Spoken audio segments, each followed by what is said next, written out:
Hola, nosotros vamos a presentar la simulación de la acústica de un recinto utilizando la librería OpenLattice Boltzmann. Bueno, el contenido de esta presentación se va a ir en objetivos, en explicar qué es la librería y cómo funciona un código básico de esta, mostrar los resultados de la simulación del recinto y hacer el análisis del escalamiento en paralelo, y vamos a terminar diciendo nuestras principales dificultades al resolverla. Bueno, los pasos u objetivos específicos que seguimos para llegar a concretar este proyecto fue instalar exitosamente la librería y ejecutar uno de los ejemplos. Luego implementar un Lattice Boltzmann D3Q7 para simular satisfactoriamente ondas de sonido. Luego diseñar con un archivo STL la arquitectura del recinto que queríamos simular y realizar el escalamiento en paralelo con MPI. ¿Qué es OpenLB? OpenLB es una librería de código abierto que sirve para simular dinámica de fluidos con el método de Lattice Boltzmann. Tiene paralelización integrada por defecto con OpenMPI, con OpenMP y con CUDA. Bueno, ¿cómo funciona la librería?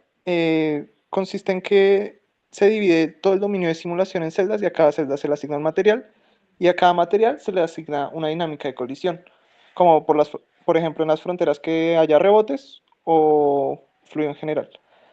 Y también durante la simulación a cada material se le pueden alterar el valor de los campos.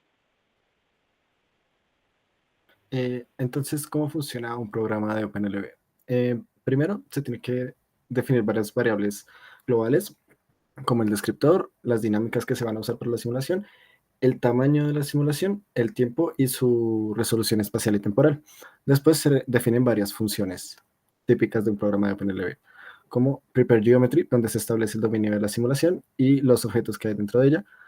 Se define una función Prepare Lattice, donde se establece cómo interactúa cada objeto con su alrededor y las condiciones iniciales del lattice. Después se define una función Set Boundary Values, donde se imponen campos en nodos específicos de la simulación, según sea necesario.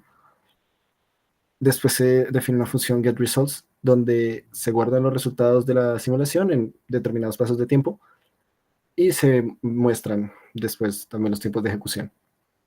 Y finalmente, en la función main se utilizan todas estas funciones anteriores para construir la simulación, para establecer la paralización, para construir un convertidor, digamos, entre las unidades físicas y las unidades computacionales, y para implementar el ciclo temporal en el que se va a ir llevando a cabo la simulación.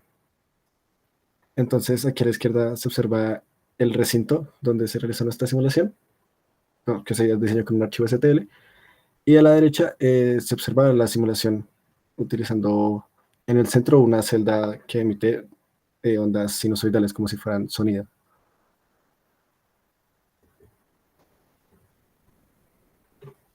Ok, ahora vamos a hablar, pues, cómo trabaja, pues, la librería.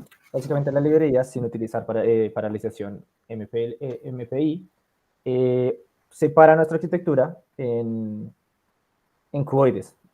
Por base utiliza 7 cuboides, pero al utilizar MPI uno puede colocarle, pues, cuántos cores quiere utilizar. En caso de 4, va a utilizar 4 cuboides y va a distribuirlos en toda la arquitectura. Donde cada core pues, va a ser como su Lattice Boltzmann individual y pues sus cálculos. Acá vemos usando 4 cores y 16 cores, vemos que claramente va a utilizar menos nodos cada QD, por ende va a ayudar pues, a la eficiencia del programa. Siguiente. Acá vemos ya un extremo donde se usan 32 cores. Estos QID se generan pues, automáticamente y se distribuyen automáticamente por la librería. Cuando la arquitectura pues, es pequeña, estos cuboides pues, se van a sobrelapar, se van a meter cuboides dentro de cuboides. ¿Qué es lo que pasa? Cada cuboide está conectado con pues, sus próximos para compartir la información pues, de sus cálculos. Pues dos nodos pues, deben pasar información. Entonces, cuando aumentamos el número de cuboides, pues vamos a aumentar el número de conexiones y por ende también va a haber un mayor tiempo de transmisión de información, que va a afectar pues, la paralelización. Bien, haciendo un análisis del escalamiento, entonces tenemos 3 resoluciones características del problema, temporales y espaciales. En este caso estamos viendo la resolución más grande, o en este caso pues más fina, y encontramos que la eficiencia decrece por debajo del 60% con núcleos mayores a 16. Es decir, que el número óptimo de núcleos en este caso sería 16. Pues más de ellos serían menos eficientes y menos de ellos no representarían una speed suficiente. Para el caso de 10 de resolución, obtenemos algo muy similar, solamente que en este caso se reduce el número de núcleos más o menos a 8. Y en el caso de 5 notamos una caída abrupta a partir de los 10 núcleos. Por lo cual, para los siguientes análisis, pues se va a pensar usar 16 núcleos. Bueno, y otra cosa que también analizamos fue el tiempo de cómputo de la simulación en función del tamaño del sistema. Y pues para esto, como acaba de decir mi compañero, dejamos el número de núcleos fijo usando 16 núcleos. Y pues como tenemos dos parámetros que definen el tamaño del sistema, la resolución espacial y la temporal, pues lo que hicimos fue dejar uno de ellos fijos y variar el otro. Entonces primero variamos la resolución espacial, y aquí en esta gráfica tenemos en el eje X la resolución espacial y en el Y el tiempo de cómputo en segundos. Y pues lo que vemos es que conforme la resolución es más pequeñita se requiere más tiempo, y pues cuando es más grande la resolución, o sea menos separaciones en el espacio, pues el tiempo que se demora es mucho menor. Y para el caso de la resolución temporal, tenemos casi que el mismo comportamiento, un comportamiento muy similar, esperable que para menor resolución pues se requiere mucho más tiempo de computación. Finalmente, tuvimos diversas dificultades con el desarrollo del proyecto, las cuales logramos solucionar exitosamente. Una de estas dificultades fue la implementación del archivo STL, principalmente por la diferencia entre la escala de este y el de la simulación, además de la complejidad de asignarle a dos materiales diferentes al borde del recinto y a las celdas que están contenidas allí.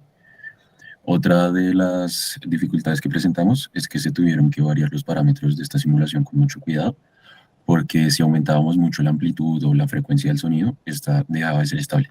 Esto es un problema que tiende a ser común en los lattice Boltzmann en general, entonces había que ser cuidadosos con estos parámetros. Por último, tuvimos dificultades en la implementación del descriptor de 3Q7, principalmente porque toda la dinámica que se implementaba en la mayoría de referencias que teníamos era para simular fluidos con un de 3Q19. Sin embargo, se logró solucionar simplemente declarando que este sería el descriptor, es decir, de 3Q7. Ahí la librería sí ayuda mucho por esa parte, y utilizando las dinámicas de la aproximación BGK correspondientes.